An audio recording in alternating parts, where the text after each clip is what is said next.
Shalom. I don't know what just happened, but Shabbat Shalom. And hey, does anybody want to bring our guests up here and introduce them while we're getting everything kind of started? Who's good?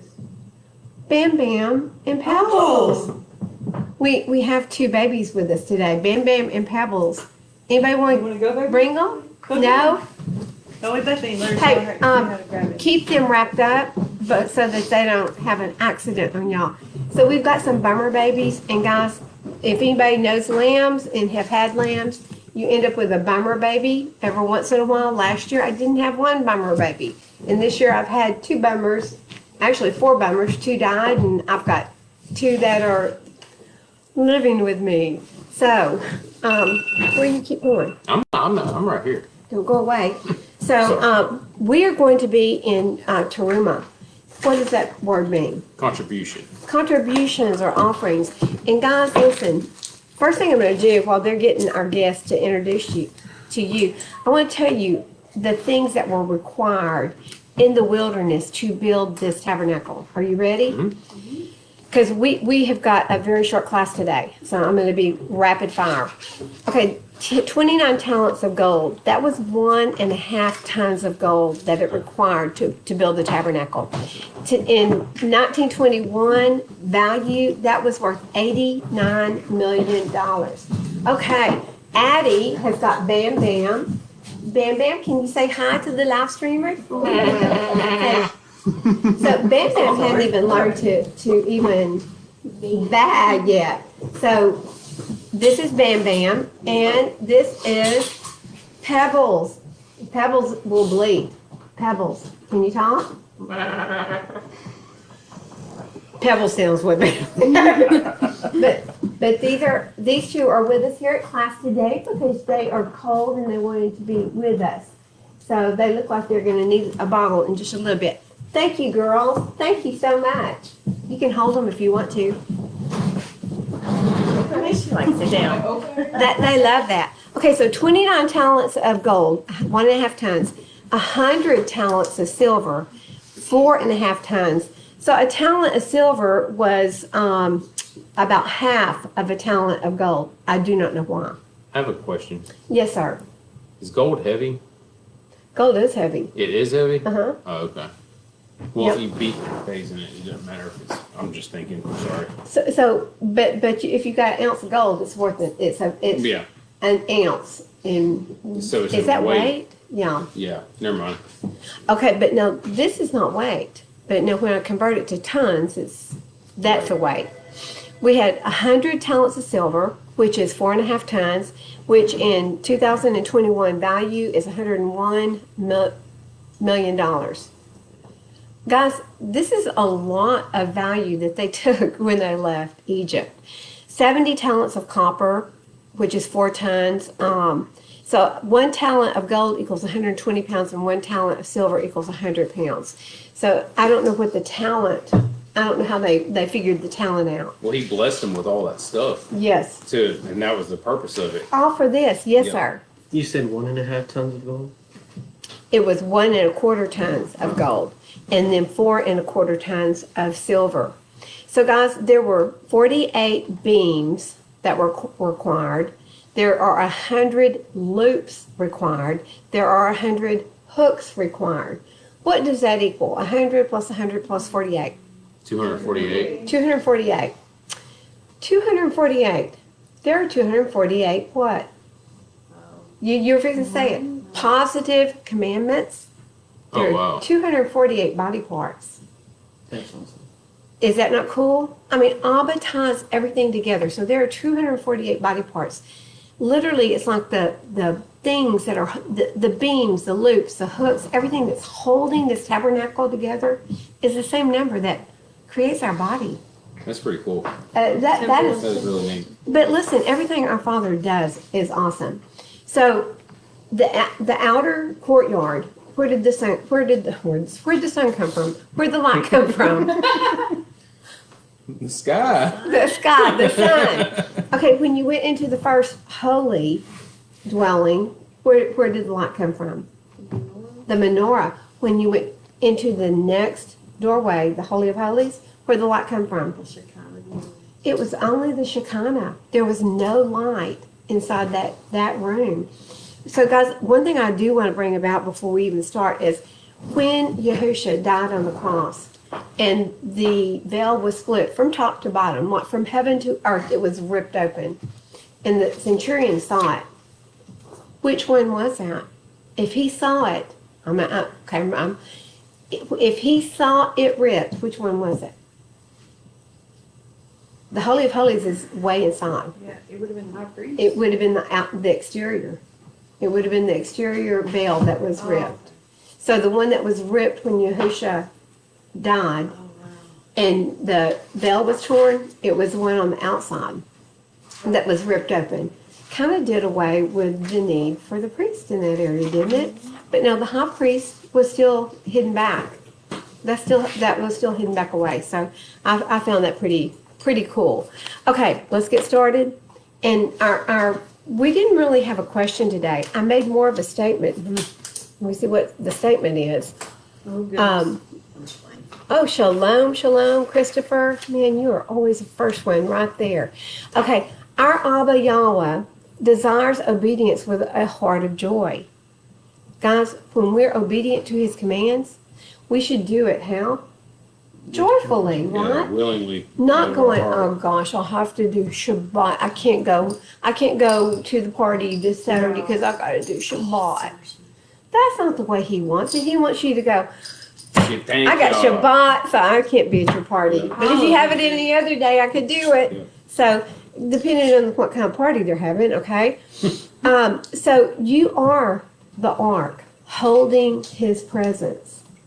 You cannot be the ark holding his presence if you are not obedient, because if you're not obedient, you're not set apart. Abba told his children this when he was in the camp, and there was so much dirty and filth and sin going on. He said, I can't stay in the camp with all of this going on, and I will leave you, and you'll be on your own. Remember him telling them that? Guys, our body's no different. We have to keep it holy and set apart unto him. Loving our neighbor as ourselves, treating each other with the respect and the love that we expect back. So I wanted to hit that, and I didn't even finish our verses. Sorry about that, guys, but we're in a rush. We got all kinds of stuff going on. Okay, Exodus 25, and this Torah portion is going to go through 25 all the way through 27. So let's see if we can do it. Y'all ready? Let's see. And Yahweh spoke to Moshe, saying, Speak to the children of Israel that they take up a contribution for me from everyone whose heart moves him. You shall take up my contribution. And this is the contribution which you take up from them. And he goes into an explanation of what he's going to require. Would you read Mark 12, 35 through 44? And Valerie, would you read 2 Corinthians 9, 7? You said 12, 35. 12, 35 through 44. Gotcha. Mark. You ready? Yes. 35 to 44. And Yahushua responding said, while teaching in the set-apart place, how is it that the scribes say that the Messiah is the son of David? David himself said, by the set-apart spirit, Yahuwah said to my master, sit at my right hand, and I shall make your enemies a footstool of your feet. And David himself calls him master. And what he said, in what way then is he his son? And the large crowd heard him gladly. And in his teaching he was saying to them, beware of the scribes who like to walk around in long robes and like greetings in the marketplaces, and the best seats in the congregations, and the best seats at feasts, who are devouring widows' houses, and for a show make long prayers. These shall receive greater judgment. And sitting opposite the treasury, he said, how the people put copper into the treasury, and many rich ones put in much. And a poor widow came and threw in 2 leptons, which was the amount which amount to a quadrans. Wow. So my scriptures actually says 2 small copper coins. Oh, really? Yeah, that's interesting. Mine's a little bit older than yours. Oh, Okay. that's why. Last night it said something about a quadrant and mine said a penny. Yeah, it equals, Matthew. so the 2 small copper coins equaled about a penny or a Oh, cent. wow. Okay, keep going. And calling near his taught ones, he said to them, "Truly I say to you that this poor widow has put in more than all those putting into the treasury. For they all put in out of their excess, but she, out of poverty, put in all she had, her entire livelihood, which was 2 pennies." Guys, she gave all, and she wasn't coerced into this. Okay, this is how Abba wants us to be willing to give our all. Not that we have to give our all, but be willing to give our all with a joyful heart. And with a good-willed heart. Yes, Yep. Valerie. And this, he who sows sparingly shall also reap sparingly, and he who sows on blessings shall also reap on blessing. Let each one give as he purposes purposes in his heart, not of grief or of necessity, for Elohim loves a joyous giver. And Elohim is able to make all favor and overflow toward you, that you always have all that you need in every way, have plenty for every good work. Abba loves a joyous giver. This is what he loves. He loves when we give freely. This is what he's asking for over here. It's the same type of offering. It's a free will offering. He's not telling the Israelites, Give this much. you're going to have to each give an ounce of gold, or you're going to have to give. He's not doing that. What did he say? He said, this is a contribution which you take up from them. Well, he said, speak to the children of Israel that they His take up heart a moves them. From everyone From- whose heart moves him. There you go. Everyone whose heart moves him. So if Abba says, hey, Valerie, give $100. Or if he says, hey, Valerie, give $1. It's what Abba is moving you to give. And this is the way he did this. He goes on, and this is really cool. I've got to share this part. But because we're really stretched for time today, we're probably going to skip a lot of this, but we're going to hit the highlights. And this is a contribution which you take up from them, gold and silver and bronze and blue and purple and scarlet material and fine linen and goat's hair and ram's skins dyed red and fine leather and acacia wood, oil for the lights, spices for the anointing oils and for the sweet incense, shoham stones and stones to be set in the shoulder garment and in the breastplate. And they shall make me a set apart place, and I shall dwell in their midst. Guys, the word for set apart here, the normal word for temple or the temple would be mikdah. Excuse me, I messed it up. Mishkan. Mishkan is a temporary dwelling place. So Mishkan is the word that would normally be used here. The word that is actually used in this particular verse was mikdash. It's a permanent dwelling place. Instead of a temporary dwelling place, it's a permanent dwelling place. It's y'all. Listen, there's not a dwelling place now, right? He goes on right after this. He says, according to all that I show you, the pattern of the dwelling place and the pattern of all its furnishings, make it exactly, and they shall make an ark. The very first thing he makes, it's not the building, it's not the room, it's the ark. It's the container. He says, make an ark of acacia wood, 2.5 cubits long, 1.5 cubits wide. So a cubit is, 18 inches. put your arm up here, this one over here. I just want to say, so it's a man's elbow to his middle fingertip. Stop that. So a man's is always going to be longer, My right? mama slapped me. It's not like a foot longer, which is what he was trying to make me look like a Oompa Loompa. But it's a man's is always longer. So it would be about 18.5 inches on a man. So this, and what's interesting is everything they made in the wilderness is way smaller than what they're going to make in Jerusalem for the permanent temple. It's way smaller. But listen to this. That one's way smaller than the one they're going to make in the millennial. Is that not cool? I mean, everything they make. But of course, they're having to carry this through the wilderness. And you shall overlay it with clean gold. Inside and outside you shall overlay it, and you shall make on it a molding of gold all around. And you shall cast 4 gold rings for it and put them in its 4 corners, 2 rings on one side and 2 rings on the other. Why? Why are the rings there? To carry it? To carry it. You're absolutely right. What did they not use the rings for when they transported it from the family where it had been left? When King David went to get it the first time? Oh. What did they not use? What did they put it on? A wagon. They didn't use the rings because the rings were meant for a pole to slide through, and the acacia pole, which the acacia wood, guys, that was a strong wood. It was pest resistant, and it's really interesting because in one of these, the Targum actually says that the wood that they used would wind around the tabernacle. It was the wood that Abraham had used, had planted, the tamarisk tree that he planted when he made a covenant with Abimelech. So last week, what did we study? When you have a covenant, you have a covenant meal. You usually have salt, and you do what? You either set up a pile of stones, which they called a heap of stones, or you planted a tree.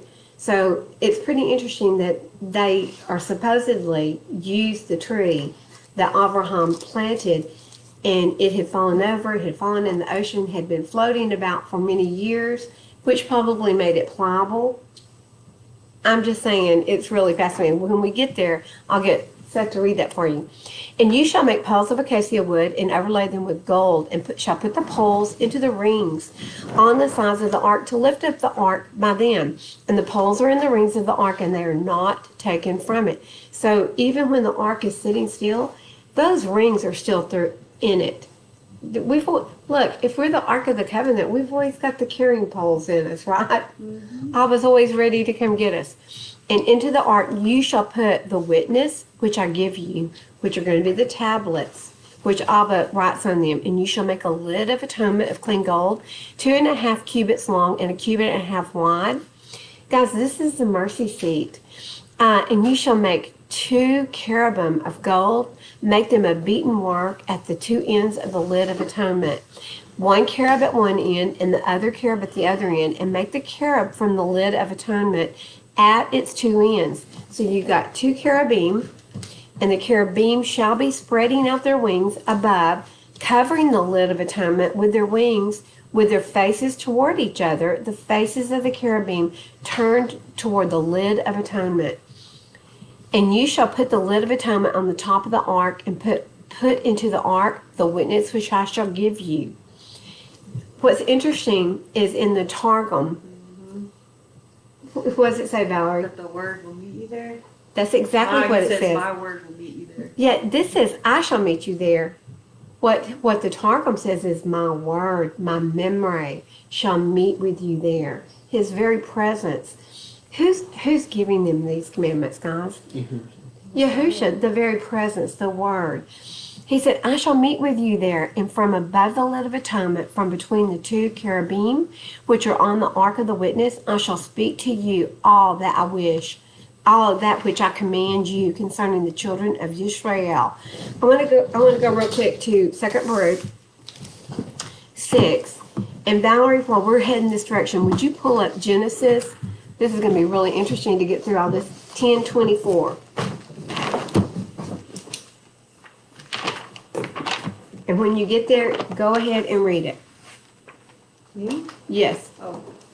And you said 10:24. Yes. And Arpachshad brought forth Shelah, and Shelah brought forth Eber. Genesis 10:24. Yes, ma'am. It should be the 2 cherubim, or the cherubim that is guarding the gate. Wow, and I looked it up this morning just to make sure. I've probably messed up something there. Obviously, I did. But when he escorted when Yahusha escorted Adam and Hua from the garden, what did he post at the garden? 2 cherubim. He placed one cherubim. Oh, 324. It's what? 324. Would you read that?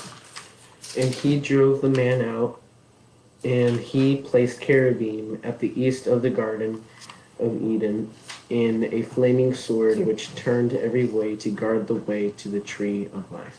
So cherubim is plural. So he did place, could be in 2 or more. Cherubim, these were vicious looking critters, guys. I mean, you didn't, if you saw a cherubim, you didn't want to go up and You hug don't want him. to cross them. It's not like Bam Bam and Pebbles here. You didn't want to snuggle up to them. They were fierce. And not only were they fierce, but they had the rotating sword there. Remember when Adam and Hua saw him? It scared them. Yeah. Really bad. I cannot find Second Baruch. So I'm looking for Second Baruch, chapter 6. Okay. Are you in the Sefer? I am in the Sefer, but unfortunately I'm in the odd Sefer. Second Baruch. Chapter Second- 6. Isn't it right before Ezra? Don't you love when we get all like hurried? This is not a By Hosea. After Tobit. Before Ezra. here we go. Here's Second Baruch. Okay, Second Baruch. This is really interesting because what happened? What happened when the temple was taken away? Destroyed, basically. When the Babylonians came, took the tribe of Yehuda, what happened to everything that was in there? Everything was destroyed. But listen to this. Oh, that part. Second Baruch, in 7. This is Baruch talking, okay? And I may start in 6. He says, hold your lamps and do not light them till I tell you. And this is an angel talking to him. For I am first sent to speak a word to the earth and to place in it what Yahweh Zavaot has commanded me. And that would be Abba Yahuah. And I saw him descend into the Holy of Holies. What was in the Holy of Holies? The The Ark of the Covenant. How many people could go into the Holy of Holies? Who knows? One time, 1 year. Once a year, one high priest, that was actually the high priest of that year, would go in there. Okay, so he saw this angel descend into the Holy of Holies and take from thence the veil, the holy ark, the mercy seat, the 2 tablets, and the holy remnant of the priest, and the altar of incense, and the 48 precious stones, wherewith the priest was adorned, and with all the holy vessels in the tabernacle. And he spoke to the earth with a loud voice, and he said, Earth, earth, earth, hear the word of Elohim, and receive what I commit to you, and guard them until the last times.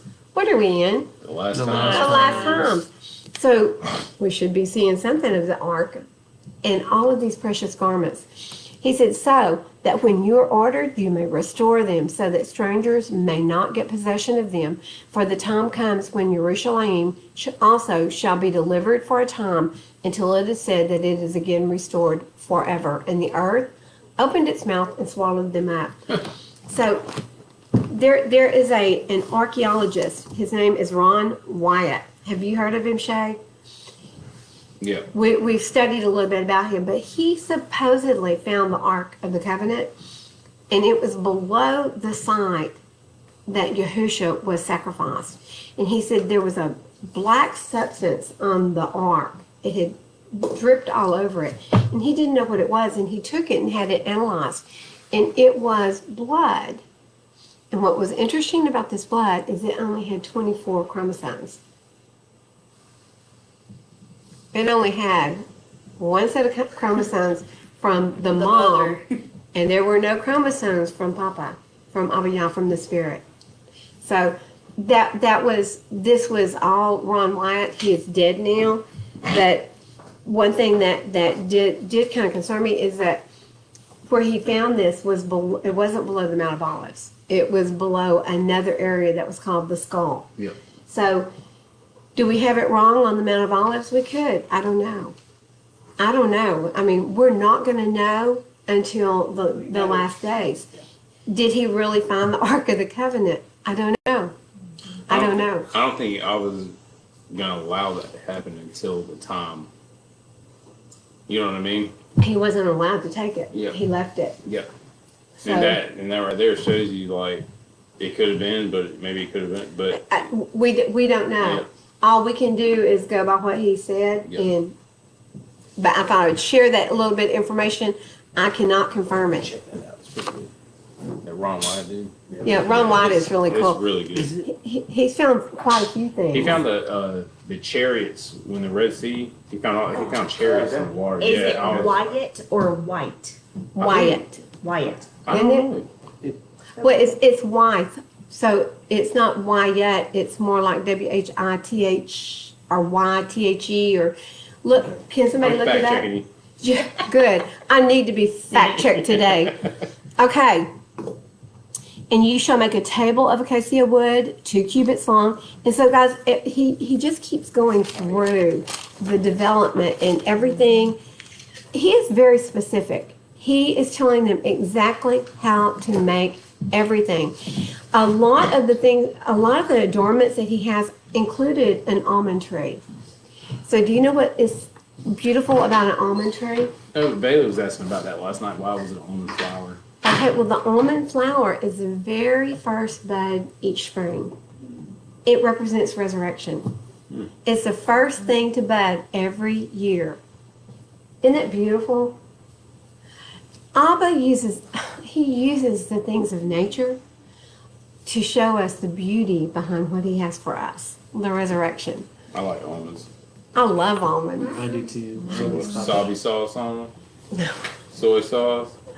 Well, he just messed up a natural almond there. They're good though. But the first thing that comes out on the almond tree is, and I can't vouch for this, but it's supposedly the flower. So it's been dormant all year long, and then it flowers. It's the first one to flower. So there you go. That's Aren't why we have almonds it. the ones that cannot? What do you call it? What do you call it? The bees have to do it. Pollinate themselves. Oh, they can't self-pollinate. Self-pollinate. Yep. Yeah, there's a lot of the really good fruits have to have bees, and sadly, what's happening to our bee population? They're pollinating. Yeah, remind me to share something with y'all later. I'm not going to do it online. They'll like beat me, and we won't get to talk anymore. Stone. But guys, all of the numbers. Somebody just came in, and I bet you it's our class. Is it 12 o'clock? Yes. 11:57. Close enough. Well, hi, how you doing? It's my poppy. It's Keith. Hey, It's my are dad. y'all here? I've got some ruffians with me. I got. Ruffians. It's Is it time? no, he's not here yet. Okay, cool. That's the ambulance people. EMTs are here. Oh, cool. Ambulance people. Okay, so we don't have to stop yet. No, Okay, good. roll on. Okay, so I want everyone to read. There's a lot of 50s in here. There's a lot of 5s. All of the numbers are important, guys, and I wouldn't normally skip over any of this. I would like to show a picture, do a walkthrough of the tabernacle. Do you know where you can find that? Yep. You can find it online. Well, good. Still got everything behind us anyway. Woo! Yeah. Okay, I'm going to go to 27, and we're fixing to have to end. This is going to be really short today. Okay, and I'm in 27, verse 1. And you shall make a slaughter place of acacia wood, 5 cubits long and 5 cubits wide, which that would be 5 cubits would be 7.5 feet. So 7.5 feet by 7.5 feet, and its height is 3 cubits, which is 4.5 feet. And you shall make its horns on its 4 corners. Its horns are the same, and you shall overlay it with bronze, and you shall make its pots to receive. Listen, I want you to listen to how the slaughter place is built, okay? It's built like a cooker. I mean, y'all think it's just a place to burn and listen. Listen. Okay, and you shall make its pots to receive its ashes, and its shovels, and its basins, and its forks, and its fire holders. Make it all of its utensils bronze or copper. And you shall make a grating for it. Listen to this. A bronze network, and you shall make on the network 4 bronze rings at the corners, and shall put it under the rim of the slaughter place beneath, so that the network is halfway up the slaughter place. So if you've got 4.5 feet high at about a little over 2 feet, about 2.25 feet, you're going to have this grating. This is where the meat is going to sit. You've got forks. For what? For changing the meat around, for moving it around, for taking it off. Because what are they going to do with the majority of this meat? Eat it. They're going to eat it. Guys, the sacrifices that were made. Is that a baby? Yeah. Is that a baby lamb? No, it's Pebbles. Oh. I bet it's time for their bottle. Do you? Okay, now you have to pry their little mouth open and cram the bottle in it.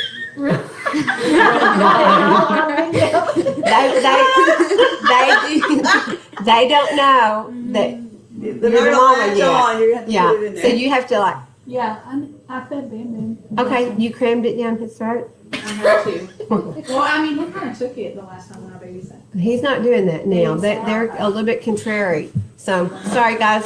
We're getting very graphic here with feeding babies. Okay. And you shall make poles on the slaughter place, poles of acacia wood, and shall overlay them with bronze. And the poles shall be put in the rings, and the poles shall be on the 2 sides of the slaughter place for lifting it up. Make it hollow with boards, as it was shown to you on the mountain. Listen, Abba isn't leaving anything to guesswork. He has told him exactly how to make every single thing. As it was shown to you on the mountain. Is this the guided tour? No, I got that one though. Would you pull the guided tour up so Yeah. that we can like take a I don't walk know if you'll be able through? to see it on there, but yes ma'am, I'll try. We'll try. What time my guess is? Well, and if they can't, I was trying to see if, Well, our Bibles have pretty good pictures of them in the back. well, the guided tour, you actually walk through the tabernacle and you get to see everything. So that's kind of what I wanted to do. Okay, and the poles shall be put in the rings, and the poles shall be on the 2 sides. Everything was ready. Everything had the poles in there. It was ready for a go in case you had to leave fast, right? There you Okay. go. Can y'all see it? Yeah, they can see Will we get tagged for this?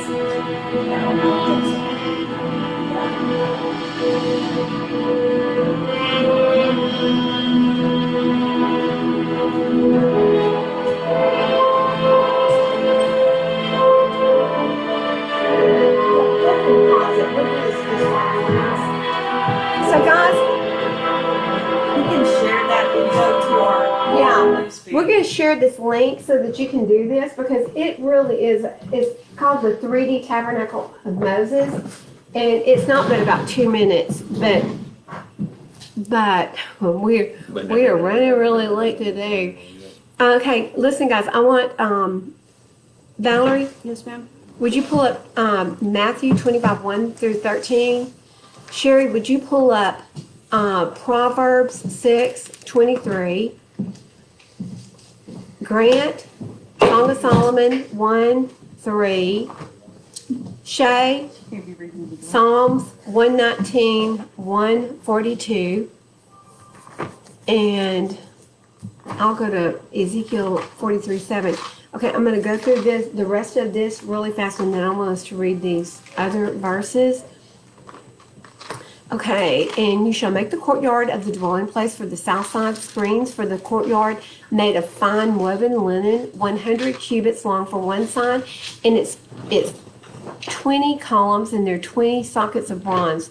Guys, the study of the tabernacle, it could be a 2-day study because everything everything in this is so important, and I'm not doing justice to it right now. But the courtyard was 150 feet long. And I'm using feet because we're here in Texas and we know feet. It was 150 feet long and it was 75 feet wide. Everything was overlaid. You couldn't be on the outside of the courtyard and see what was happening inside. It was surrounded. So you could not see over it. You could not see into the holy place, the first holy dwelling place, and you certainly couldn't see into the Holy of Holies. So everything was very, very secured. I want to go ahead and read these other verses just in case we get stopped quick. Who's got Matthew? Me. Okay. 25:1. Yes, 1 through 13. Then the reign of the heavens shall be compared to 10 maidens who took their lamps and went out to meet the bridegroom. And 5 of them were wise, and 5 of them foolish. Those who were foolish, having taken their lamps, took no oil with them. But the wise took oil in their containers with their lamps. Now while the bridegroom took time, they all slumbered and slept. And at midnight a cry was heard, "See, the bridegroom is coming. Go out to meet him." Then all those maidens rose up and trimmed their lamps. And the foolish said to the wise, "Give us of your oil, because our lamps are going out." Hold on just a second. Guys, I want you to think of this. The oil that the wise had and that they were prepared to use is the Torah. Yep. It's also his name. It's the name of our Father, and I'm going to prove that to you. I'm not making this up. We're going to prove it with Scripture. But this is their Torah. This is their obedience to what he's told them to do. And so the wise virgins made themselves ready. Is it? No. Bama's not doing good? Is he? Okay. You trying to make me cry online? No, I'm kidding. Okay, hold on. Well, I'll come down there. I was afraid of that. I don't think they got enough colostrum in the beginning. But remember that this is it's a very Torah that he has spoken to us and given us, right? Okay, keep going. But the wise answered and said, "No, indeed, there will not be enough for us and you. Instead, go to those who sell and buy for yourselves." And while they went to buy, the bridegroom came, and those who were ready went in with him to the wedding feast, and the door was shut. And later the maidens came, saying, "Master, Master, open up for us." But he answering said, "Truly I say to you, I do not know you. Watch therefore, because you do not know the day nor the hour in which the Son of Adam is coming." Okay, guys, I want to say something real quick. Okay, he didn't know them. Why did he not know them? Because they weren't following his commands. Not They didn't have any. What does the Torah do? It blesses us, Yep. it protects us, and it makes you look like Yahusha. If you're being obedient to the Torah, you're walking as Yahusha walked. When you get there, he's going to know who you are. If you believe, you will do. If you believe him, you're going to do exactly You what love he's him. telling you to do. Yep. Good job Gotta there. love. That's how we love. That's how we. You're going to a marriage with him, Yep. and you have to be in love with him, which is part of following his commands. Listen, once the bridegroom and bride go into the wedding chamber, the door is shut and they're not going to open it. They're in there for a week. It's a long celebration. If y'all want to be in there with our bridegroom, well, you bet we have got to prepare ourselves, guys. This is not something that Yahusha doesn't prepare us. You have to prepare yourself. Okay, Proverbs 6:23. Who's got that? I do. Cherie. Oh, Cherie. I didn't give you one. Okay, for the command is a lamp, and the Torah a light, and reproofs of discipline a way of life. Amen. What did it just say? Read it one more time. For the command is a lamp, and the Torah a light, and reproofs the discipline a way of life. Okay, when you're preparing a lamp, what are you doing? You got to put the oil in it. Yeah, it's a light. Okay, they had to trim the. Why would you trim it? When you trim the wick, it makes the light brighter. The Torah is a lamp unto our feet. It's the guide for where you walk. It's how you walk this out. Who's got Song of Solomon? Oh, we should do a study on just Song of Solomon. I love that. Okay, 1:3. 1-3. For fragrance, your oils are good. Your name is oil poured forth. Therefore the young women love you. What is the oil? What did you just read? What's the oil poured forth? His name. His name. Guys, listen. Wow. The wise virgins have his name. Is his name God? No. Is it Lord? No. No, it has much deeper meaning. It's Yahweh. It is our Father. It is the man, it is the creator of everything. It's the one that we're obedient to. Okay, Shay. We got Psalms 119 and 142. Yes, sir. Your righteousness is righteousness forever, and your Torah is truth. What else is truth? Wait, let me get over there. Psalms 119. And I want you to read 2 Chronicles. To me. Wait a second. I'm sorry. You're okay for your time. Psalms 119. We're actually maybe going to make this. Psalms 119. Okay, so read that one more time. Your righteousness is righteousness forever, and your Torah is truth. Okay, how long is the righteousness? Forever. And his Torah is truth. Who else is truth? Messiah. John 14:6. Right? I want you to read John 1:14. Are you going to 14:6? Oh, yes, ma'am. Okay. John 14:6. So the Torah is truth. And Messiah says, Yahushua said to him, I am the way and the truth and the life. No one comes to the Father except through me. Wait. Are you telling me he is the truth, he is the Torah, and no one gets to the Father except through him? Is that what you just said? Yeah, that's what he just said. Oy vey. Oy vey. I didn't say it. Oy vey. That. But yes. Okay, and even John said in John 1:1, what did he say? In the beginning was the Word, and the Word was Elohim, and the Word was with Elohim. Something like that. Yeah. The Word is our Savior. The Word is the Torah. The Word is Abba Yahuah. It's his right arm of salvation is who the Word is, and it came down to be with us. Okay. John 1:14. And the Word became flesh and pitched his tent among us, and we saw his esteem as of an only brought forth of a Father, complete favor and truth. The Word became flesh and pitched his tent among his people. Guys, is this not beautiful? I mean, we're the ark. We're supposed to be the ark, the carrier of his light, the carrier of his Word. Well, we are the temple right now. Yes. Our heart needs to be inside of us. It's written on our What hearts. can- That is right. Yeah. Like all those things should be in us. So if you're the ark and you've got the Torah written in your heart, you've got his presence in there. And the testimony you should. Okay, I'm going to go to Ezekiel 43, and I'm going to start in verse 7. And he said to me, Son of man, this is the place of my throne and the place of the soles of my feet when I dwell in the midst of the children of Israel forever. And I want you to listen. Who are we? Who are we? Israel. We're the house of Israel. What happened to the house of Israel after Assyria took them captive? They went to the four corners of the world. They were spread across the four corners of the earth. Hello, house of Israel. Hello, brothers and sisters. Hello. So here we sit, the lost sheep of the house of Israel, which is who in Matthew 15:24 Yahushua came for. Matthew 15:24, pull it up, Seth. Yes, ma'am. Yahushua himself said, I didn't come except for the lost sheep of the house of Israel. Well, here we are. And he's talking to the house of Israel here. He said, I dwell in the midst of the children of Israel forever, and the house of Israel shall no longer defile my set apart name.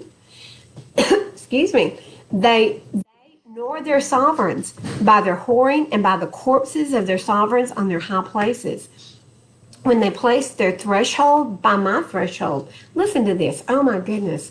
When they placed their threshold by my threshold and their doorpost by my doorpost, with a wall between them and me, and they defiled my set apart name by the abominations which they have done.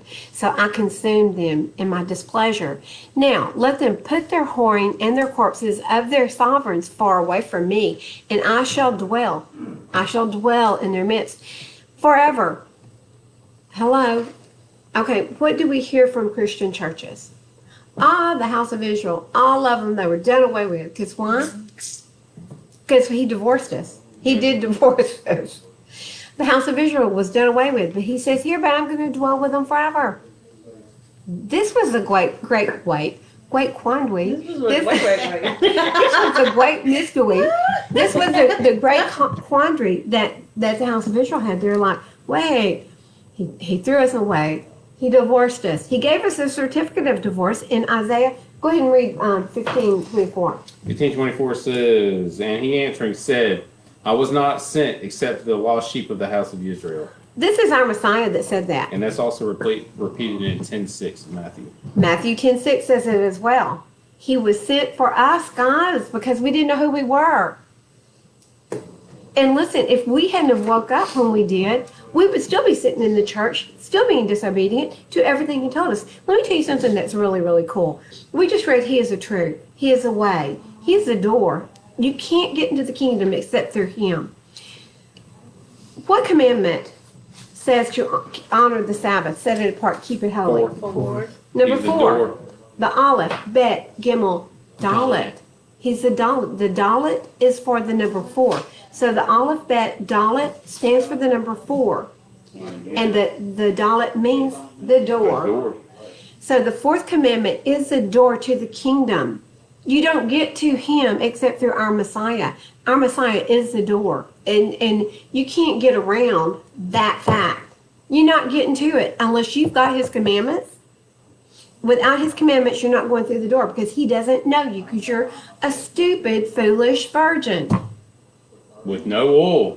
And you don't have his oil, you don't have his name, you don't have his Torah. Okay.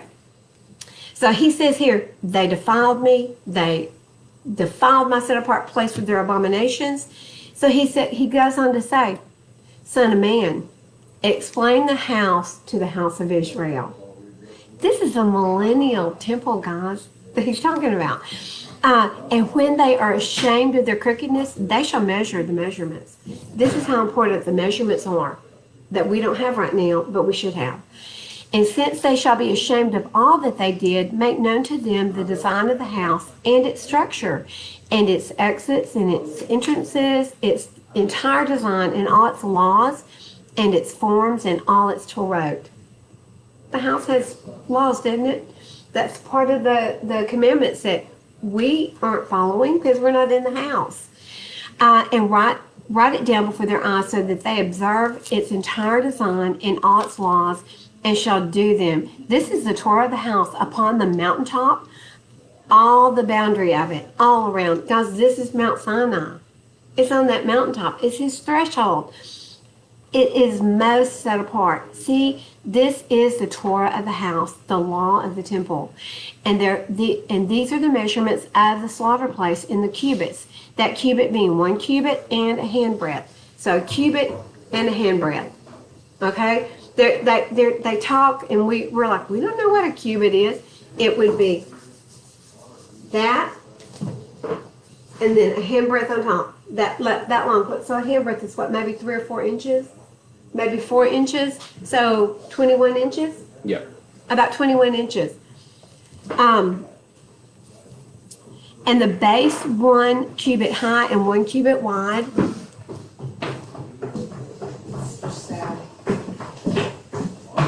And a rim around its edge of 1 span. And this is the upper part of the set apart place. And from the base on the ground to the lower edge, 2 cubits. Okay, and the width of the ledge, 1 cubit, which is that wide. Okay, and from the smaller ledge to the large ledge, 4 cubits.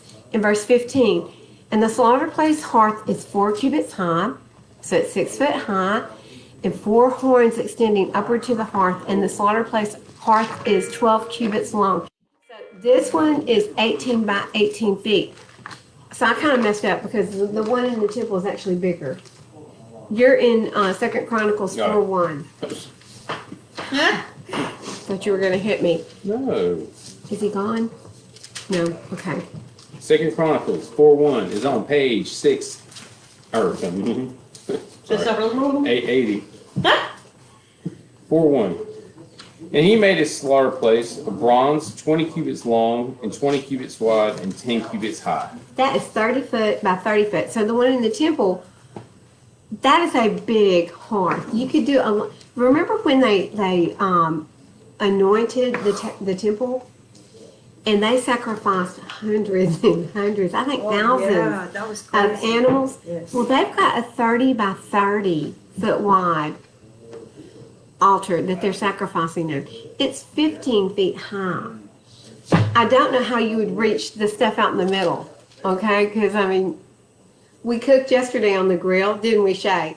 If your arms are short like mine, you had to reach way over and you were like, oh, it's hot. So I can't imagine reaching over a 30-foot wide fire because just to the center would be 15 foot, right? Okay, so I wanted you to see that. And even the sea that was cast, it was like, I think it was 10 feet. It was 5 cubits. 30 cubits measured all the way around it. So that would be, I don't know, 15 plus, 15 plus what? I don't know. So, guys, we are the Ark of the Covenant. We carry the Ark within us. This is what we're supposed to be This is doing. our temple, This is our temple. or it's Yah's temple in us, and we need to carry it out. So we're looking at yesterday out in the wilderness. We're looking at Yisrael in the temple. And prior to that, the shadow of the temple was in where? Shiloh. In Shiloh. And then they brought the semi-permanent temple to Jerusalem. Now it's gone. Where's the temple now? That's scary. Well, and think It's about here, what you in were just here. reading in Ezekiel about how he said that there was a wall between. They were defiling his temple by the things we eat, the things we do, the things we don't do as far as guarding the Sabbath, keeping the feast days, guarding his commands. The words that come out of our heart. Completely defiled. The words and the thoughts that come out of our heart. All of it. So guys, this is probably the shortest tour portion Ever. ever Can I read for something real me to do. You Huh? mind if I read something real No, quick? I would love for you to. Out of Please do. Sirach 35. Oh, you know what? I had that. Yes, do it. I'm going to read a little bit different from y'all, so. Sirach 35. What are you doing? I don't know. I'm not doing anything. What are you doing? Sirach 35, 1 through 11. It says, He who keeps the Torah makes many offerings. He who heeds the commands sacrifices a peace offering. He who returns a kindness offers fine flour, and he who gives alms sacrifices a thank offering. To keep from wickedness is pleasing to Yahuwah, and to forsake unrighteousness is atonement. Do not appear before Yahuwah empty-handed, for all these things are to be done because of the commandment. Wow. The offering of a righteous man anoints the altar, and its pleasing odor rises before the Most High. The sacrifice of a righteous man is acceptable, and the memory of it will not be forgotten. Glorify Yahuwah generously, and do not stint from the first fruits of your hands. With every gift, show a cheerful face, and dedicate your tithe with gladness. Give to the Most High as He has given, and as generously as your hand has found. For Yahuwah is the one who repays, and He will repay you sevenfold. Oh, wow. So listen, you just said that the offerings of a righteous man are acceptable. Guys, what about the prayers Yep. of the righteous? They accomplished much. They accomplish much. Read it. Proverbs 6:23.